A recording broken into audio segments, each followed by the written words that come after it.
एक बार प्रेम से बोलिए गुरु बृहस्पति देव की जय, विष्णु भगवान की जय। एक समय की बात है कि भारतवर्ष में एक राजा राज्य करता था। वह बड़ा ही प्रतापी और दानी था। प्रतिदिन मंदिर में दर्शन करने जाता था, ब्राह्मण और गुरु की सेवा किया करता था। उसके दरवाजे से कोई भी निराश होकर नहीं लौटता था। प्रत्येक गुरुवार को व्रत रखता एवं पूजन किया करता, गरीबों की सहायता करता। परंतु यह सब बातें उसकी रानी को बिल्कुल अच्छी नहीं लगती थी। वह न व्रत करती और न किसी को एक पैसा तक दान में देती थी। राजा को भी ऐसा करने से मना किया करती थी। एक समय की बात है कि राजा तो शिकार खेलने वन में गए हुए थे। घर पर रानी और दासी थी। उस समय गुरु बृहस्पति देव एक साधु का रूप धारण करके राजा के दरवाजे पर भिक्षा मांगने गए। रानी से भिक्षा मांगी तो वह कहने लगी कि हे साधु महाराज, मैं इस दान पुण्य से तंग आ गई हूँ। मेरे से तो घर के ही कार्य समाप्त नहीं होते। इस कार्य के लिए तो मेरे पति देव ही बहुत है। अब आप इस प्रकार की कृपा करें कि यह सब धन नष्ट हो जाए तथा मैं आराम से रह सकूं। साधु बोले, हे देवी, तुम तो बड़ी विचित्र हो। संतान और धन से तो कोई दुखी नहीं होता, इसको तो सभी चाहते हैं। पापी भी पुत्र और धन की इच्छा करता है। अगर आपके पास धन अधिक है तो भूखे मनुष्य को भोजन कराओ, प्याऊ लगवाओ, ब्राह्मणों को दान दो, धर्मशालाएं बनवाओ, कुआं, तालाब, बावड़ी, बाग, बगीचे आदि का निर्माण कराओ तथा निर्धन मनुष्यों की कुंवारी कन्याओं का विवाह कराओ और अनेकों यज्ञादि धर्म करो। इस प्रकार के कर्मों से आपका और आपके कुल का नाम परलोक में सार्थक होगा एवं स्वर्ग की प्राप्ति होगी। मगर रानी बातों से खुश न हुई। बोली, हे साधु महाराज, मुझे ऐसे धन की कोई आवश्यकता नहीं है जिसको मैं और मनुष्यों को दान दे सकूं और जिसको रखने संभालने में मेरा सारा समय बर्बाद हो जाए। साधु ने कहा, हे देवी, तुम्हारी ऐसी इच्छा है तो ऐसा ही होगा। मैं तुम्हें बताता हूं, वैसा ही करना। बृहस्पतिवार के दिन गोबर से घर लीपना, अपने केशों को धोना, केशों को धोते समय स्नान करना, राजा से कहना कि वह हजामत करवाए, भोजन में मांस मदिरा खाना, कपड़ा धोबी के यहाँ धुलने डालना। इस प्रकार 7 बृहस्पतिवार करने से तुम्हारा सभी धन नष्ट हो जाएगा। यह कहकर साधु महाराज वहां से अंतर्ध्यान हो गए। रानी ने साधु के कहने के अनुसार वैसा ही किया। 3 बृहस्पतिवार ही बीते थे कि उसका समस्त धन संपत्ति नष्ट हो गया और भोजन के लिए दोनों समय परिवार तरसने लगा तथा संसारिक भोगों से दुखी रहने लगे। तब राजा रानी से कहने लगा कि रानी, तुम यहाँ पर रहो, मैं दूसरे देश को जाऊं, क्योंकि यहाँ पर सभी मनुष्य मुझे जानते हैं, इसलिए कोई कार्य नहीं कर सकता। देश चोरी पर देश भी बराबर है। ऐसा कहकर राजा परदेश चला गया। वहां जंगल में जाता और लकड़ी काटकर लाता, शहर में बेचता और इस तरह जीवन व्यतीत करने लगा। इधर राजा के घर से जाने के बाद रानी और दासी दुखी रहने लगी। किसी दिन भोजन नहीं मिलता तो किसी दिन जल्दी कर ही रह जाती। एक समय रानी और दासी को 7 दिन तक बिना भोजन के रहना पड़ा। इस पर रानी और दासी से कहा, हे दासी, यहाँ पास के नगर में मेरी बहन रहती है, वह बड़ी धनवान है, तो उसके पास जा और वहां से 5 सेर बेजर मांग ला। इस दासी ने रानी की बहन को देखा और उससे बोली, हे रानी, मुझे तुम्हारी बहन ने भेजा है, मेरे लिए 5 सेर बेजर दे दो। इस प्रकार दासी ने अनेक बार कहा, परंतु रानी ने उसे कुछ उत्तर नहीं दिया, क्योंकि वह उस समय बृहस्पतिवार के व्रत कथा सुन रही। इस प्रकार जब दासी को किसी प्रकार उत्तर नहीं मिला तो वह बहुत दुखी हुई और क्रोध भी आया और लौटकर अपने गांव और रानी के पास आकर बोली, हे रानी, आपकी बहन तो बहुत धनी स्त्री है, वे छोटे लोगों से बात भी नहीं करती, क्योंकि मैंने उनसे कहा तो उन्होंने कोई उत्तर नहीं दिया, मैं वापस चली आई। रानी बोली, हे दासी, इसमें उसका कोई दोष नहीं है, जब बुरे दिन आते हैं तब कोई सहारा नहीं देता, अच्छे बुरे का पता विपत्ति में लग जाता है, जो ईश्वर की इच्छा होगी वही होगा, यह सब हमारे भाग्य का दोष है। इधर उस रानी ने देखा कि मेरे बहन की दासी आई थी, परंतु मैंने उससे कुछ बोला नहीं। इससे वो बहुत दुखी हुई होगी। यह सोच कथा को सुन और विष्णु भगवान का पूजन समाप्त करवा रानी अपने बहन के घर चल दी और जाकर अपनी बहन से कहने लगी कि हे बहन, मैं बृहस्पतिवार का व्रत कर रही थी, तुम्हारी दासी गई, परंतु जब तक कथा होती है तब तक ना उठते हैं ना बोलते हैं, इसलिए मैं नहीं बोली। कहो दासी क्यों गई थी? रानी बोली, बहन, हमारे यहाँ अनाज नहीं था, वैसे तुमसे कोई बात छिपी नहीं है, इसी कारण मैंने दासी को तुम्हारे पास 5 सेर बेजर लेने के लिए भेजा था। रानी बोली, बहन, बृहस्पति भगवान सबकी मनोकामना पूर्ण करते हैं, देखो शायद तुम्हारे घर में अनाज रखा हो। इस प्रकार का वचन जब रानी ने सुना तो घर के अंदर गई, वहां उसे एक घड़ा बेजर से भरा मिल गया। यह देखकर रानी और बांदी बहुत ही खुश हुई। दासी कहने लगी, हे रानी, जैसे जब हमको नहीं मिलता है तो हम रोज ही व्रत करते हैं, अगर इनसे व्रत की विधि और कथा पूछ ली जाए तो हम भी व्रत किया करेंगे। तब उस रानी ने अपनी बहन से पूछा और उसकी बहन ने बताया, बहन, बृहस्पतिवार के व्रत में चने की दाल मुनक्का से विष्णु भगवान का केले में पूजन करे तथा दीपक जलावे, पीला भोजन करे और कहानी सुने। इस प्रकार करने से गुरु भगवान प्रसन्न होते हैं, अन्न पुत्र धन देते हैं, मनोकामना पूर्ण करते हैं। रानी और दासी दोनों ने निश्चय किया कि वह बृहस्पति भगवान का पूजन जरूर करेंगे। 7 रोज बाद जब बृहस्पतिवार आया तो उन्होंने व्रत रखा। गुरुसाल में जाकर चना गुड़ मिलाई था, उसकी दाल से केले जड़ में विष्णु भगवान का पूजन किया। अब भोजन पीला कहां से आवे, बेचारी बड़ी दुखी हुई, परंतु उन्होंने व्रत किया था, इस कारण गुरु भगवान प्रसन्न थे। 2 थालों में सुंदर पीला भोजन लेकर आए और दासी से कहने लगे, हे दासी, यह तुम्हारे और तुम्हारी रानी के लिए भोजन है, तुम दोनों करना। दासी भोजन खाकर बड़ी प्रसन्न हुई और रानी से बोली कि चलो रानी भोजन कर लो। रानी को इस विषय में कुछ नहीं पता था, इसलिए उसने दासी से कहा, तू ही भोजन कर, क्योंकि तू हमारी व्रत में हंसी उड़ाती है। दासी बोली, एक महात्मा भोजन दे गया है। रानी कहने लगी, वह भोजन तेरे लिए दे गया है, तू ही कर ले। दासी ने कहा, वह महात्मा हम दोनों के लिए 2 थालों में भोजन दे गया है, इसलिए हम और तुम दोनों साथ साथ भोजन करेंगे। उन्होंने गुरु भगवान को नमस्कार कर भोजन प्रारंभ किया तथा अब वह प्रत्येक बृहस्पतिवार को गुरु भगवान का व्रत और विष्णु भगवान का पूजन करने लगी। बृहस्पति भगवान की कृपा से रानी और दासी के पास धन हो गया। फिर रानी उसी प्रकार आलस्य करने लगी। तब दासी बोली, देखो रानी, तुम पहले भी इसी प्रकार आलस्य करती थी, तुम्हें धन रखने में कष्ट होता था, इसी कारण कभी धन नष्ट हो गया। अब गुरु भगवान की कृपा से यह धन मिला है तो तुम फिर आलस्य कर रही हो। बड़ी मुसीबतों के बाद हमने यह धन पाया, इसलिए हमें दान पुण्य करना चाहिए तथा भूखे मनुष्यों को भोजन कराओ, प्याऊ लगवाओ, ब्राह्मणों को दान दो, कुआं, तालाब, बावड़ी आदि का निर्माण करो, मंदिर पाठशाला बनाकर दान दो, कुंवारी कन्याओं का विवाह कराओ, धन को शुभ कार्यों में खर्च करो, जिससे तुम्हारे कुल का यश बढ़े, स्वर्ग प्राप्त हो और पितृ प्रसन्न हों। तब रानी ने इसी प्रकार के कर्म करने प्रारंभ किए तो काफी यश फैलने लगा। एक दिन रानी और दासी विचार करने लगी कि न जाने राजा किस दशा में हुए, उनकी कोई खोज खबर भी नहीं है। गुरु भगवान से उन्होंने प्रार्थना की और भगवान ने रात्रि में राजा के स्वप्न में आकर कहा, हे राजा, उठ, तेरी रानी तुझको याद करती है, अपने देश चला जा। राजा प्रातः काल उठा और विचार करने लगा कि स्त्री जाति खाने और पहनने की साथी होती है, पर भगवान की आज्ञा मानकर वह अपने नगर के लिए चलने को तैयार हुआ। इससे पूर्व जब राजा प्रदेश चला गया था तब प्रदेश में बहुत दुखी रहने लगा। प्रतिदिन जंगल में से लकड़ी बीनकर लाता और शहर में बेचकर अपने दुखी जीवन को बड़ी कठिनता से व्यतीत करने लगा। एक दिन राजा दुखी हुआ, अपनी पुरानी बातों को याद करके रोने लगा। तब उस जंगल में बृहस्पति देव एक साधु के रूप में उसके पास आकर बोले, हे लड़हारे, तुम सुनसान जंगल में किस चिंता में बैठे हो, मुझको बतलाओ। यह सुन राजा के नेत्रों में जल भर आया और साधु की वंदना कर बोला, हे प्रभु, आप सब कुछ जानने वाले हो। इतना कहकर साधु को अपनी संपूर्ण कहानी सुना दी। महात्मा दयालु होते हैं। वे राजा से बोले, हे राजा, तुम्हारी स्त्री ने बृहस्पति देव का अपराध किया था, जिन कारण तुम्हारी यह दशा हुई है। अब तुम किसी प्रकार की चिंता मत करो, भगवान तुम्हें पहले से अधिक धन देगा। देखो, तुम्हारी स्त्री ने बृहस्पतिवार का व्रत प्रारंभ कर दिया है, तो मेरा कहना मानकर बृहस्पतिवार का व्रत करके चने की दाल, गुड़, जल को लोटे में डालकर केले की जड़ का पूजन करो। फिर कथा कहो और सुनो, भगवान तुम्हारी सभी मनोकामनाओं को पूर्ण करेंगे। साधु को प्रसन्न देखकर राजा बोला, हे प्रभु, मुझे लकड़ी बेचकर इतना पैसा नहीं मिलता जिससे भोजन करने के उपरांत कुछ बचा सकूं। मैंने रात्रि में अपनी स्त्री को व्याकुल देखा है, मेरे पास कुछ भी नहीं है जिससे मैं उसकी खबर मंगा सकूं, और फिर मैं कौन सी कथा कहूं यह भी मुझको नहीं मालूम है। साधु ने कहा, हे राजा, तुम किसी बात की चिंता मत करो, बृहस्पतिवार के दिन तुम रोजाना की तरह लकड़ियां लेकर शहर जाओ, तुमको रोज से दुगना धन प्राप्त होगा, जिससे तुम भली भांति भोजन कर लोगे तथा बृहस्पति देव की पूजा का सामान भी आ जाएगा। बृहस्पतिवार की कहानी निम्न प्रकार से है। प्राचीन काल में एक ब्राह्मण था, वह बहुत ही निर्धन था, उसकी कोई भी संतान नहीं थी। उसकी स्त्री बहुत मलिनता के साथ रहती थी, वह न स्नान करती न किसी देवता का पूजन करती, प्रातः काल उठते ही सर्वप्रथम भोजन करती, बाद में कोई अन्य कार्य करती थी। इससे ब्राह्मण देवता बड़े दुखी रहते थे, बेचारे बहुत कुछ कहते किंतु उसका कोई परिणाम न निकला। भगवान की कृपा से ब्राह्मण की स्त्री को कन्या रूपी रत्न पैदा हुई और वह कन्या अपने पिता के घर में बड़ी होने लगी। तो बालिका प्रातः स्नान करके विष्णु भगवान का जाप करने लगी, बृहस्पतिवार का व्रत करने लगी, अपने पूजा पाठ को समाप्त करके स्कूल जाती तो अपनी मुट्ठी में जौ भर के ले जाती और पाठशाला जाने के मार्ग में डाल दी जाती।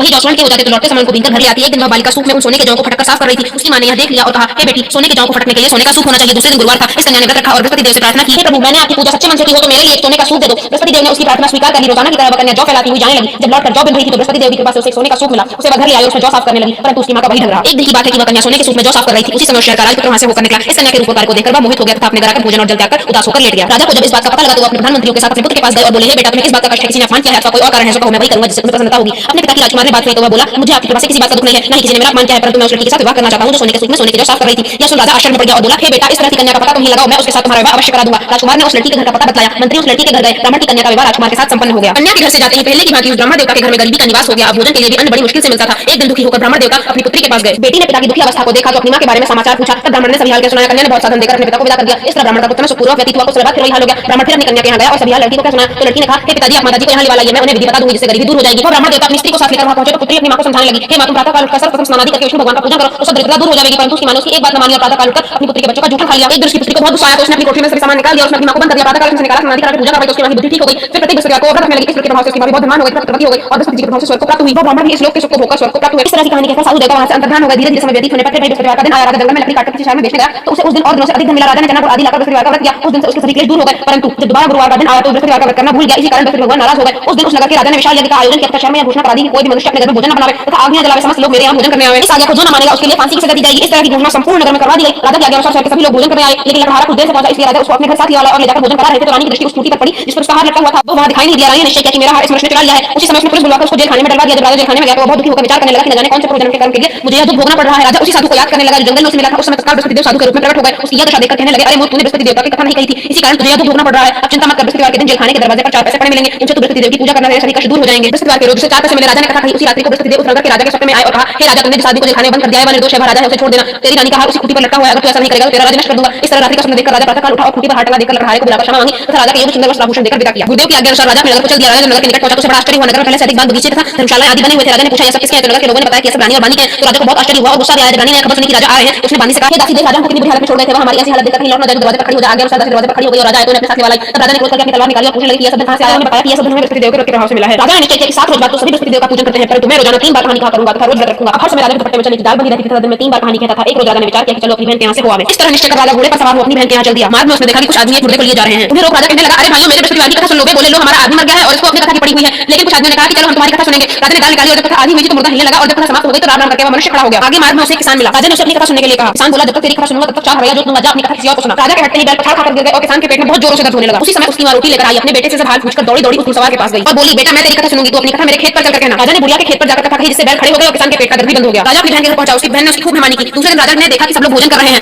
राजा ने रानी से पूछा कि क्या कोई ऐसा व्यक्ति नहीं है जिसने भोजन न किया हो तो वह मेरी बृहस्पतिवार की कथा सुने। रानी ने उसे बताया कि आदेश ऐसा है, यहाँ पे सब लोग पहले भोजन करते हैं, बाद में कोई अन्य कार्य करते हैं। ऐसा कहकर पड़ोस में देखने चले गए, परंतु उसे कोई न मिला जिसने भोजन न किया हो। अतः वह एक कुम्हार के घर गई, जिसका लड़का बीमार था। वहां पर किसी ने 3 रोज से भोजन नहीं किया था। उसने अपने भाई की कथा सुनने के लिए कहा और कुम्हार तैयार हो गया। राजा ने कुम्हार के घर जाकर कथा कही और उसका लड़का ठीक हो गया। अब तो राजा की प्रशंसा होने लगी। एक दिन राजा ने कहा, बहन, हम अपने घर को जाएंगे, तुम भी तैयार हो जाओ। बहन अपनी सास से पूछने गई तो सास ने कहा, हाँ चली जा, परंतु अपने बच्चों को मत ले जाना क्योंकि तेरे भाई की कोई औलाद नहीं है। बहन ने अपने भाई से कहा कि भैया मैं तो चलूंगी परंतु कोई बालक नहीं जाएगा। इस पर राजा बोला कि जब कोई बालक नहीं जाएगा तो तुम ही जाकर क्या करोगी। बड़े दुखी मन से अपने घर लौट आया। राजा ने अपनी रानी से कहा कि हम निर्वंशी राजा है, हमारा मुंह देखने का धर्म नहीं है। उसने कुछ भोजन आदि नहीं किया और उदास होकर लेट गया। रानी बोली, हे प्रभु, बृहस्पति देव ने हमें सब कुछ दिया है और औलाद भी अवश्य देंगे। उसी रात को बृहस्पति देव ने राजा के स्वप्न में आकर कहा, हे राजा, उठ, सभी सोच त्याग दे, तेरी रानी गर्भ से है। राजा को यह बात सुनकर बड़ी खुशी हुई। 9 महीने उसके घर से एक सुंदर पुत्र पैदा हुआ। राजा बोला, हे रानी, स्त्री बिना भोजन के रह सकती है, बिना कहे नहीं। जब मेरी बहन आई तो तुमसे कुछ मत कहना। रानी ने सुनकर हाँ कह दी। यह शुभ समाचार सुनकर जब राजा की बहन बधाई लेकर आई तब रानी ने कहा, घोड़ा चढ़कर नहीं आई, गधा चढ़ाई। राजा की बहन बोली, मैं ऐसे ना कहती तो तुम्हें औलाद कैसे मिलती। बृहस्पति देव ऐसे ही है, जैसे जिसकी मन की कामना सभी को पूर्ण करते हैं। जो सद्भावना पूर्वक बृहस्पतिवार का व्रत करता है एवं कथा पढ़ता है अथवा सुनता है और दूसरों को सुनाता है, बृहस्पति देव उसकी मन की सभी मनोकामना पूर्ण करते हैं। भगवान बृहस्पति देव उनकी सदैव रक्षा करते हैं। जो सद्भावना से उनका पूजन एवं व्रत करता है। जैसी सच्ची भावना से रानी और राजा ने उनकी कथा का गुणगान किया तो उनकी सभी इच्छा बृहस्पति देव ने पूर्ण की। इसीलिए सब कथा सुनने वालों को प्रसाद लेकर जाना चाहिए। हृदय में उनका मन करते हुए जयकारा बोलना चाहिए। बोलिए गुरु बृहस्पति देव की जय,